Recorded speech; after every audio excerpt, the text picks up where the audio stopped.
ਤੋਤੀ ਮਹੱਲਾ ਪੰਜਵਾ। ਮਾਨੁਖ ਬਿਨ ਬੂਝੇ ਗਿਰਕਾ ਪਾਇਆ, ਆਨਿਕ ਸਾਜ ਸੀਦਾਰ ਬਹੁ ਕਰਤਾ, ਜਿਉ ਮਿਰਤਕ ਉਠਾਇਆ। ਮਾਨੁਖ ਬਿਨ ਬੂਝੇ ਬਿਰਥਾ ਪਾਇਆ, ਆਨਿਕ ਸਾਜ ਸੀਦਾਰ ਬਹੁ ਕਰਤਾ, ਜਿਉ ਮਿਰਤਕ ਉਠਾਇਆ। ਰਾਮ ਤਾਏ ਤਾਏ ਕਿਰਪਨ ਸ਼ਰਮ ਕੀਨੋ, ਇਕੱਤਰ ਕਰੀ ਹੈ ਮਾਇਆ। ਦਾਨ ਪੁੰਨ ਨਿਰ ਸੰਤਨ ਸੇਆ, ਇਤਿ ਕਹਾਣੀ ਨਾ ਆਇਆ। ਕਾਰਿਆ ਭਰਨ ਸਵਾਰੀ ਤੇਜਾ, ਕਾਮਣ ਠਾਟ ਬਣਾਇਆ। ਅੰਗ ਨਾ ਪਾਇਓ ਆਪਣੇ ਫਿਰਤੇ, ਪੇਖ ਪੇਖੋ ਦੁਖ ਪਾਇਆ। ਸਾਰੋ ਦਿਨ ਮਾਜੂਰੀ ਕਰਤਾ, ਤੋਹ ਸਦਾ ਕਰਾਇਆ। ਖੇਲ ਭਇਓ ਇਹਦਾਰੇ ਨਿਆਈ, ਕਰ ਕੈ ਕਾਮ ਨਾਇ। ਭਇਓ ਅਨਮਰਾਮੋ ਜਾ ਕਉ ਪ੍ਰਭ ਕੋ, ਇਸ ਹਿਰਦੈ ਨਾਮ ਵਸੈ। ਪਰ ਸੰਗਤ ਕਾ ਪਾਛੈ ਪਰਹਿਓ, ਜਾਨੋ ਨਾਨਕ ਹਰਿ ਰਸ ਪਾਇਆ। ਭਇਓ ਅਨੁਗ੍ਰਹੋ ਜਾ ਕਉ ਪ੍ਰਭ ਕੋ, ਇਸ ਹਿਰਦੈ ਨਾਮ ਵਸਾਇਆ। ਸਾਧ ਸੰਗਤ ਕਾ ਪਾਛੈ ਪਰਹਿਓ, ਜਾਨ ਨਾਨਕ ਹਰਿ ਰਸ ਪਾਇਆ। ਵਾਹਿਗੁਰੂ ਜੀ ਕਾ ਖਾਲਸਾ, ਵਾਹਿਗੁਰੂ ਜੀ ਕੀ ਫਤਿਹ।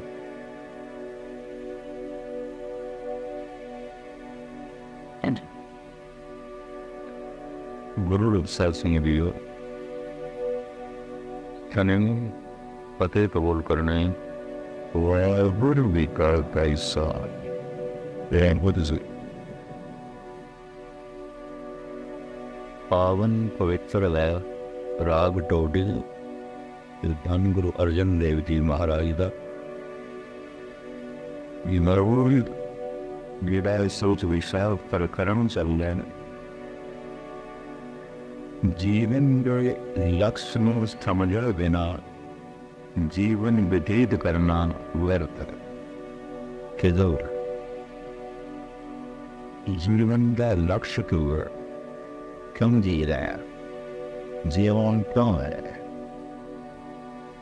ਬਗੈਰ ਮੈਂ ਪੈਦਾ ਕਰਾਂਗੇ ਕਿਸੇ ਨੇ ਜੀਵਨ ਦਾ ਲਕਸ਼ ਖਾਣਾ ਪੀਣਾ ਹੀ ਰੱਖਿਆ।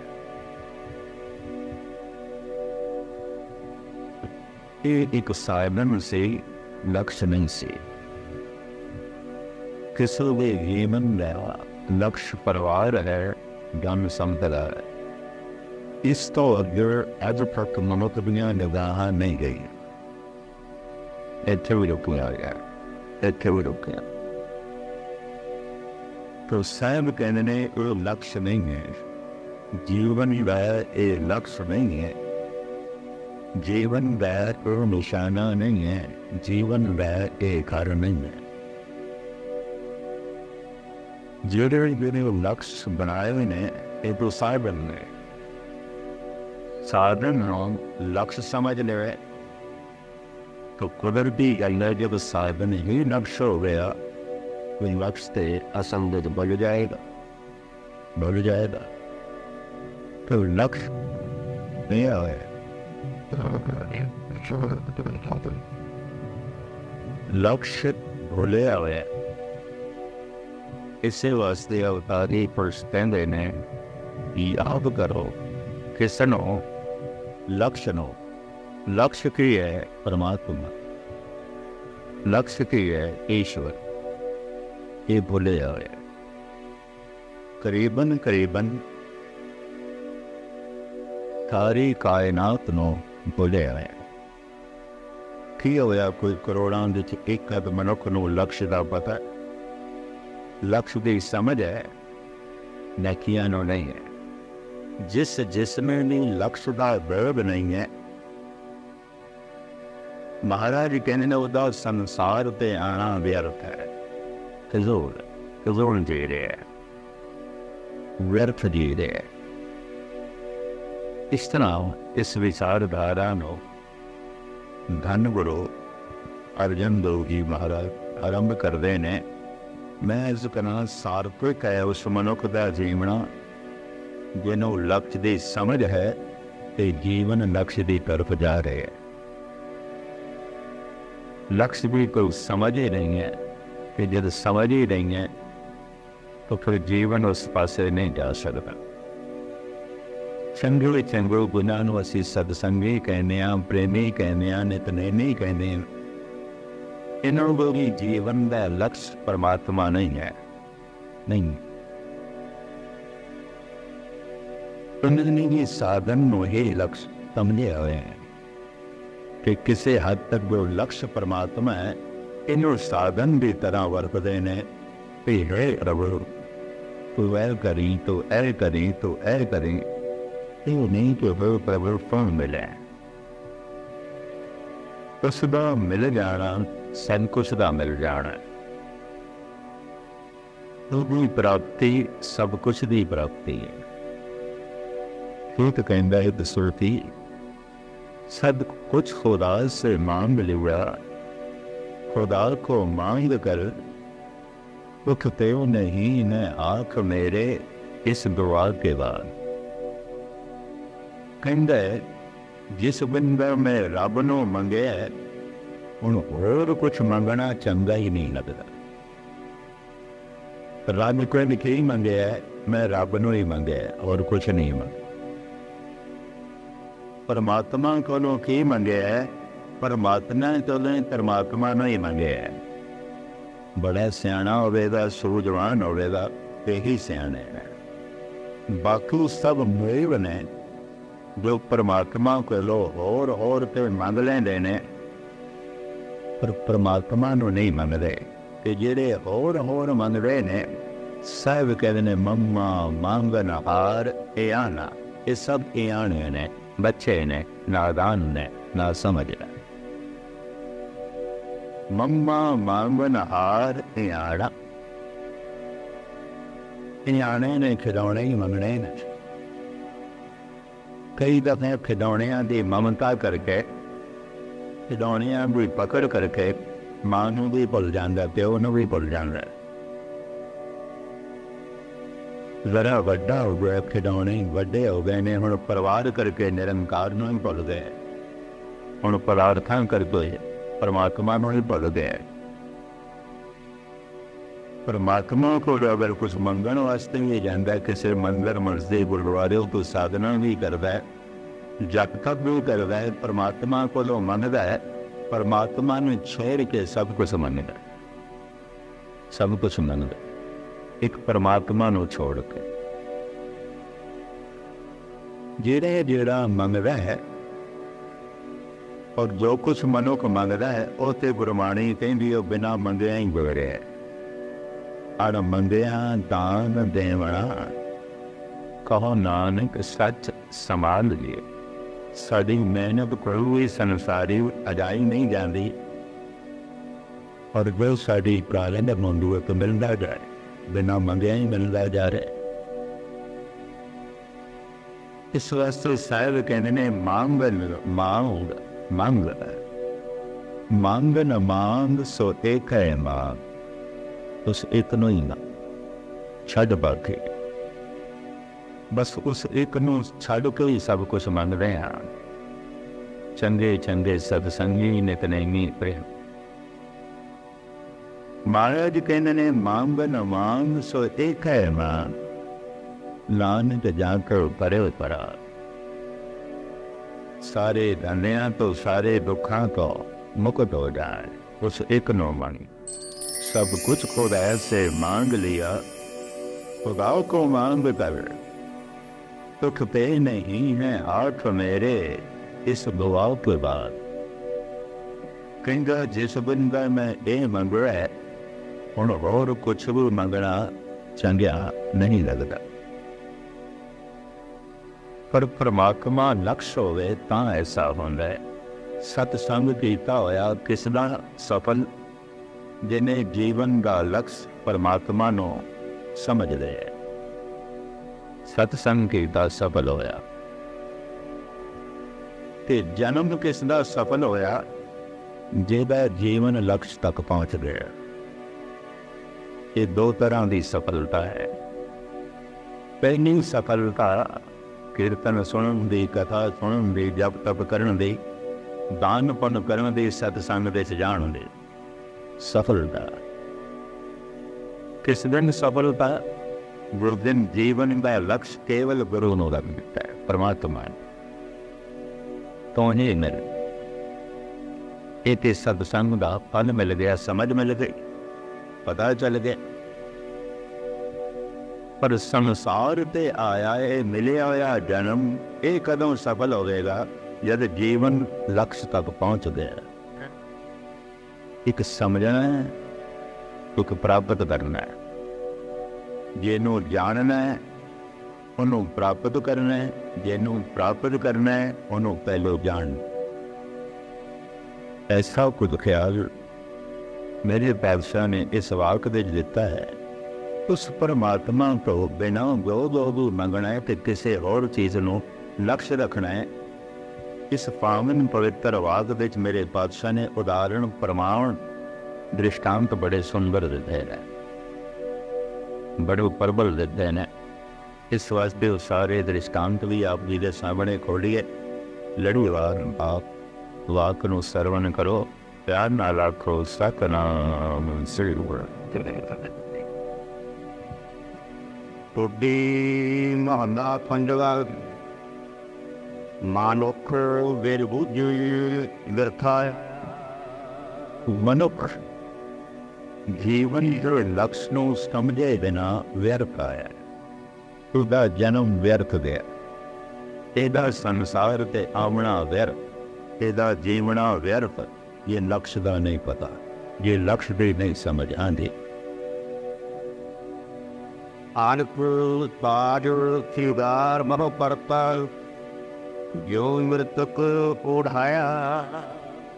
जिसना बाकी सागो समान है, जो कुछ भी है, कि जितना अपना तन सवारदा है। महाराज कहते ने सब कुछ मुर्दे का श्रृंगार है और कुछ भी नहीं, मुर्दे का श्रृंगार। शायद आपनों पता होवे यूरोप के देशों ते कुछ एशिया के देशों एक बहुत वड्डा धंधा है मुर्दियां नूं शिंगारना, बड़ा वड्डा धंधा है। क्यों? चाइनीज लोग, कोरिया, थाईलैंड के लोग मुर्दे नूं 10-15 दिन 20 दिन घर दे च रखते हैं।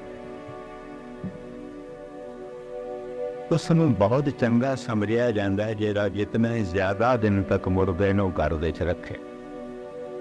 सब तो वड्डा खर्चा वो मरण पे है।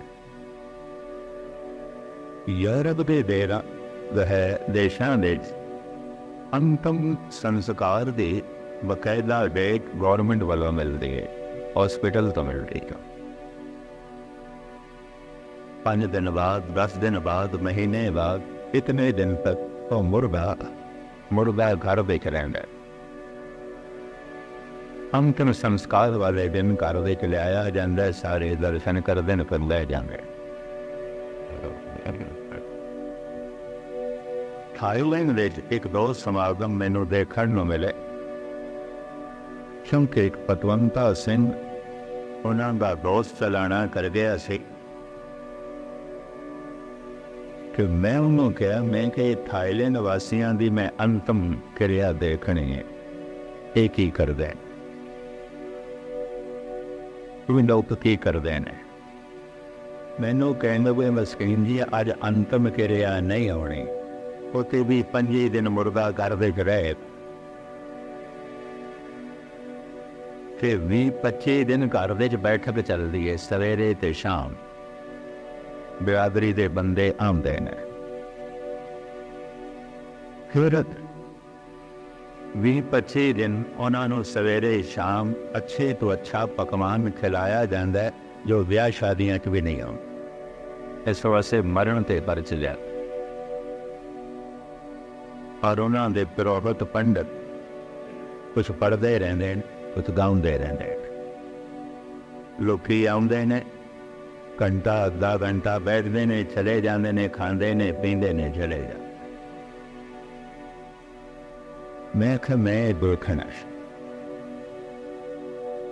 ਜਿੱਥੇ ਗਏ ਉਹ ਕਮ ਸੇ ਕਮ 11 ਦਿਨ ਹੋ ਗਏ ਸਨ ਘਰ ਵਿੱਚ ਮੁਰਦੇ ਨੂੰ ਰੱਖਿਆ, ਪਰ ਜਦ ਮੈਂ ਦੇਖਿਆ ਤੇ ਦੰਗ ਰਹਿ ਗਿਆ, ਇੰਝ ਲੱਗਦਾ ਸੀ ਜਿਵੇਂ ਸੁੱਤਾ ਪਿਆ, ਉਹਨਾਂ ਹੀ ਸੁੱਤਾ ਪਿਆ, ਨਾ ਕੋਈ ਚਿਹਰਾ ਕੁਮਲਾਇਆ ਹੋਇਆ, ਨਾ ਕੋਈ ਹੱਥ ਪੈਰ ਕੁਮਲਾਇਆ ਹੋਇਆ। ਮੈਂ ਕਿਹਾ ਹੱਦ ਹੋ ਗਈ, 11 ਦਿਨ ਹੋ ਗਏ ਨੇ ਗੁਜ਼ਰਿਆ, ਇਹ ਤੇ ਇੰਝ ਲੱਗਦਾ ਜਿਵੇਂ ਸੁੱਤਾ ਪਿਆ।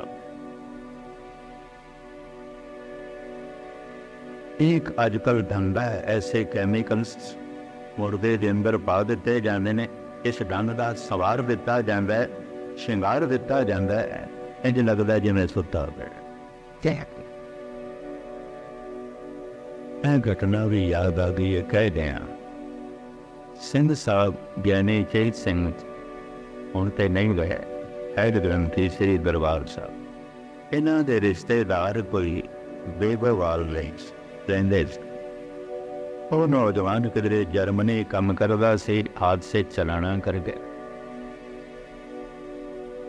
ਤੇ 3 ਮਹੀਨਿਆਂ ਬਾਅਦ ਲਾਸ਼ ਆਈ ਇੱਥੇ। ਉਹਨਾਂ ਦੇ ਨਜ਼ਦਾਸ ਇੱਥੇ ਕਥਾ ਕਰ ਰਿਹਾ ਸੀ ਕਿ ਮੈਨੂੰ ਬਰਬਾਦ ਸਿੰਘ ਸਾਹਿਬ ਕਹਿਣ ਲੱਗੇ ਚੱਲਣਾ ਹੈ। ਮੈਂ ਕਿਹਾ ਠੀਕ ਹੈ ਚੱਲਦੇ ਹਾਂ, ਪਰ ਜਦ ਮੈਂ ਉਹਨਾਂ ਕੋਲ ਸੁਣਿਆ 3 ਮਹੀਨਿਆਂ ਬਾਅਦ ਲਾਸ਼ ਆਈ ਹੈ ਤੇ ਮੈਂ ਕਿਹਾ ਰਿਹਾ ਕੀ ਆਉਣਾ, 3 ਮਹੀਨਿਆਂ ਬਾਅਦ ਲਾਸ਼ ਆਈ ਹੈ। ਬੇਗੋਵਾਲ ਗਏ, ਪਹੁੰਚੇ, ਜਿਸ ਬਕਸੇ 'ਚ ਲੱਕੜ ਦੇ ਬਕਸੇ 'ਚ ਉਹ ਲਾਸ਼ ਆਈ, ਸਾਰਿਆਂ ਦੇ ਸਾਹਮਣੇ ਜਦ ਇਕੱਠ ਹੋਇਆ, ਖੋਲ੍ਹੀ ਗਈ, ਮੈਂ ਵੀ ਉੱਥੇ ਮੌਜੂਦ, ਤੇ ਮੈਂ ਕਿਹਾ ਹੱਡੀਆਂ ਦੇ ਹੀ ਦਰਸ਼ਨ ਹੋਣਗੇ, ਹੋਰ ਕੀ ਹੋਵੇਗਾ, ਸੜਿਆ ਹੋਇਆ ਮਾਸ ਹੋਵੇਗਾ, ਹੋਰ ਕੀ ਹੋਵੇਗਾ, ਗਲੀਆਂ ਹੋਈਆਂ ਆਂਦਰਾਂ ਹੋਣਗੀਆਂ, ਹੋਰ ਕੀ ਹੋਵੇਗਾ। ਪਰ ਨਹੀਂ, ਜੈਸੇ ਬਕਸਾ ਖੋਲ੍ਹਿਆ ਗਿਆ, ਇੰਝ ਲੱਗਦਾ ਸੀ ਜਿਵੇਂ ਸੁੱਤਾ। 3 ਮਹੀਨਿਆਂ ਬਾਅਦ ਪਰ ਬਕਸੇ ਵੀ ਖੋਲ੍ਹਦਿਆਂ, ਹਵਾ ਵੀ ਲੱਗਦਿਆਂ ਉਹ ਮੁਰਝਾਉਣ ਵੀ ਲੱਗ ਪਿਆ, ਚਿਹਰੇ ਦੀ ਰੌਣਕ ਆਹਿਸਤਾ ਆਹਿਸਤਾ ਜਾਣ ਲੱਗ ਪਈ। ਮੁਖਤਸਰ ਅਰਜ਼ ਇਹ ਕਰਾਂ, ਸਾਰੀ ਦੁਨੀਆ ਵਿੱਚ, ਏਸ਼ੀਆ ਵਿੱਚ, ਯੂਰਪ ਵਿੱਚ, ਅਮਰੀਕਾ, ਕੈਨੇਡਾ ਵਿੱਚ ਇੱਕ ਬੰਦਾ ਹੈ ਔਰ ਇਹਦੀ ਬੜੀ ਵੱਡੀ ਫੀਸ ਲਈ ਜਾਂਦੀ ਹੈ। ਜਿਤਨਾ ਜ਼ਿਆਦਾ ਸ਼ਿੰਗਾਰਨਾ ਹੈ ਉਤਨੀ ਜ਼ਿਆਦਾ ਫੀਸ ਦੇਣੀ ਪਏ, ਜਿਤਨੇ ਜ਼ਿਆਦਾ ਦਿਨ ਰੱਖਣਾ ਹੈ ਉਤਨੀ ਜ਼ਿਆਦਾ ਫੀਸ ਦੇਣੀ ਪਏਗੀ। ਮੁਰਦਿਆਂ ਨੂੰ ਸ਼ਿੰਗਾਰਨ ਦਾ ਧੰਦਾ ਹੈ, ਤੇ ਜਦ ਮੁਰਦਾ ਸ਼ਿੰਗਾਰਿਆ ਜਾਂਦਾ ਹੈ ਇੰਝ ਲੱਗਦਾ ਹੈ ਜੈਸੇ ਜ਼ਿੰਦਾ ਹੋਵੇ। ਪਰ ਗੁਰੂ ਅਰਜਨ ਦੇਵ ਜੀ ਮਹਾਰਾਜ ਕੁਛ ਅੱਗੇ ਦੀ ਗੱਲ ਕਰਦੇ ਨੇ। ਮਹਾਰਾਜ ਕਹਿੰਦੇ ਨੇ ਲਕਸ਼ ਨੂੰ ਸਮਝੇ ਬਿਨਾ ਤੇ ਲਕਸ਼ ਦੀ ਪ੍ਰਾਪਤੀ ਕੀਤੇ ਬਿਨਾ ਹਰ ਮਨੁੱਖ ਜ਼ਿੰਦਾ ਨਹੀਂ, ਮੁਰਦਾ ਹੈ। ਫਰਕ ਸਿਰਫ ਇਤਨਾ ਹੈ, ਕੁਛ ਲਾਸ਼ਾਂ ਚਿਤਾ ਤੇ ਚੜੀਆਂ ਹੋਈਆਂ ਨੇ, ਕੁਝ ਲਾਸ਼ਾਂ ਚਲਦੀਆਂ ਫਿਰਦੀਆਂ, ਕੁਛ ਮੁਰਦੇ ਕਬਰਾਂ ਦੇ 'ਚ ਪਏ ਨੇ, कुछ मुर्दे घरां च बैठे ने, दुकानां ते बैठे, कुछ मुर्दे कब्रिस्तान दे च ने, कुछ मुर्दे बाजारां दे च घुम रहे मुर्दे जरा शिंगारे हुए ने, संवारे हुए ने मुर्दे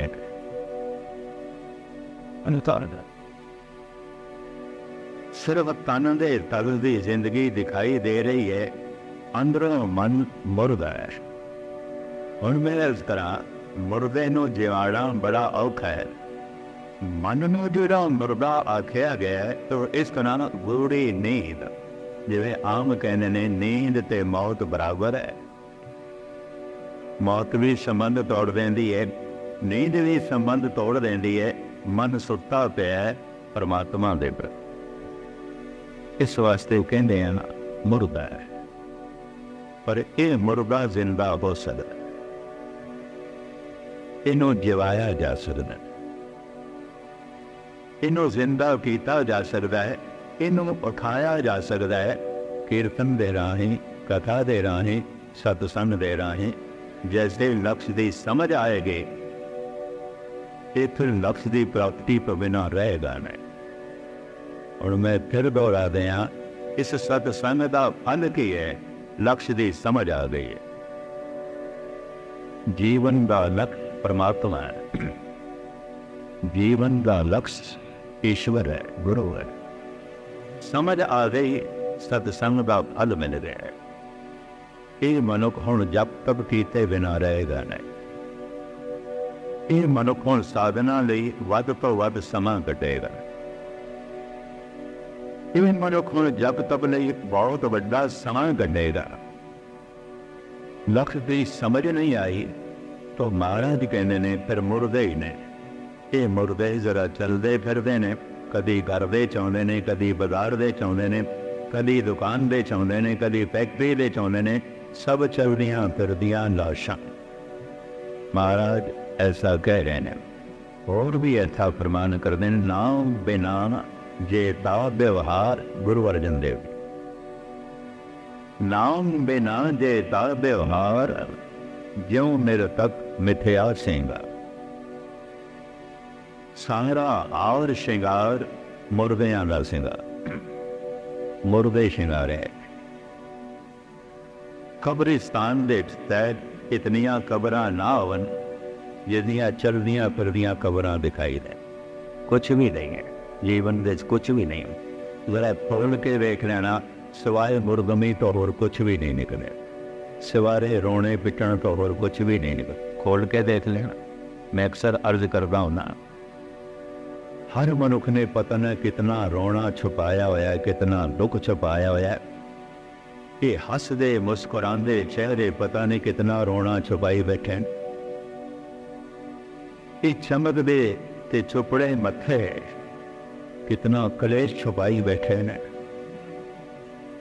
ये घरां दी खामोशी पता नहीं कितने भांबड़ा नु छुपाई बैठी है।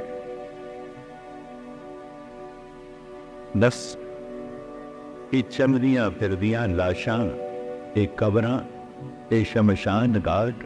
महाराज इस तरह कहते ने, भावें कितना श्रृंगारे है, कितना साजो समान है, कितनी धन संपदा है। महाराज कहते ने ध्यान नाल इसनों विचारना है, मुर्दा श्रृंगारे है, मुर्दा श्रृंगारे, जिंदा नहीं है। जिंदा ते तां हो सकदा से सो जीविया, जिस मन वसिया सोए, नानक अवर ना जीवे पर नहीं जीवना। बाकियों के मन ते मरे हुए ने। इस मरे हुए मन को इस तरह लेना क्योंकि तार्किक तर्क कर सकता है। तन दे तल ते जो मर गया जिंदा नहीं हो सकता, नहीं हो सकता। चलो मैं एक थानू घटना भी सुनावा। सिंगापुर दे च घटना घटी। एक चंगे धनाड़ दा नौजवान लड़का चलाना कर गया सिंह। ये घटना बड़ी मशहूर। इत्थों ही अमृतसर के निकटों संत गए हुए सन। अपने आप को संत कहते सन, लोग मनते हैं। इस तरह के संतां नूं ही संत आख्या जाता है, मनिया जाता है। गुरु गोबिंद सिंह का बाणा ते उतार के उन्होंने बाणा अपना दिता होया। उन्होंने कहा इसनों घर दे च रखो, शीशे के बक्से च, अगले साल मैं आवांगा इसनों जिंदा करा। मलेशिया सिंगापुर दे च ये घटना बड़ी मशहूर हुई, जिंदा करा। बदकिस्मती समझ लो, मैं उन्होंने दिन किधरे उत्थे ही सी ते उसे ही गुरुद्वारे कथा कर रहा सी जिथे वो आए। मैं कह बैठा, मैं कि साल बाद इहदियां हड्डियां भी नहीं लभणीआं। आखदा पिया सन राखे पे तो तनाव खड़ा हो गया, मेरे नाल झगड़ा शुरू हो गया। कहने के साल उड़ीके बिना तुसी किस तरह कह सकते हो? मैं कह सकता, रब्बी नहीं है, ईश्वरी नहीं है। प्राण निकल चुके ने, डॉक्टरों ने कह देता है मुर्दा है, नहीं जिंदा होए, नहीं होए। साल बाद वो कहने जिंदा करांगा, मैं कि साल बाद शायद इसका मांस भी ना लवे, हड्डियां भी ना लवे। ये तनाव काफ़ी वधिया, मैनू बड़ा बुरा वाला आख्या। जिन्हों का लड़का गुजरिया सी, कहने थानू पता नहीं है संत शराप दे देंगे। तो मैं कहा फिर समझ लेना, मैनू शराप लग जाए तो फिर सच समझ लेना, तो जे ना लगे तो फिर मेरी गल नू सच समझ। उन्होंने शीशे के बक्से दे जद घर दे च रखण का यतन किया तो पुलिस घर पहुँच गई। मुर्दा घर दे च नहीं रख सकते, सिंगापुर के कानून के मुताबिक कब्रिस्तान दे दफन करना पे। तो हुण मुसलमानों का कब्रिस्तान उन्होंने इनकार कर दिता है, सिख ऐसे नहीं दफन होने देना।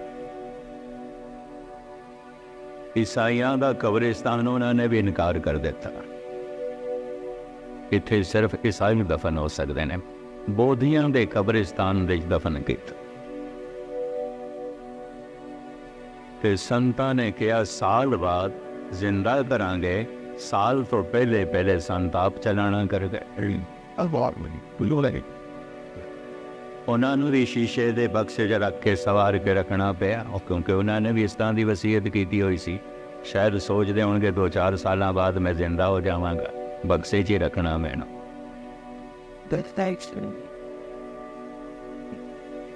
पर चूंकि वो बहुतियां अपना चेला बना रहे, चेला बना चुके सन, ते चेले साढ़े धनवान सन।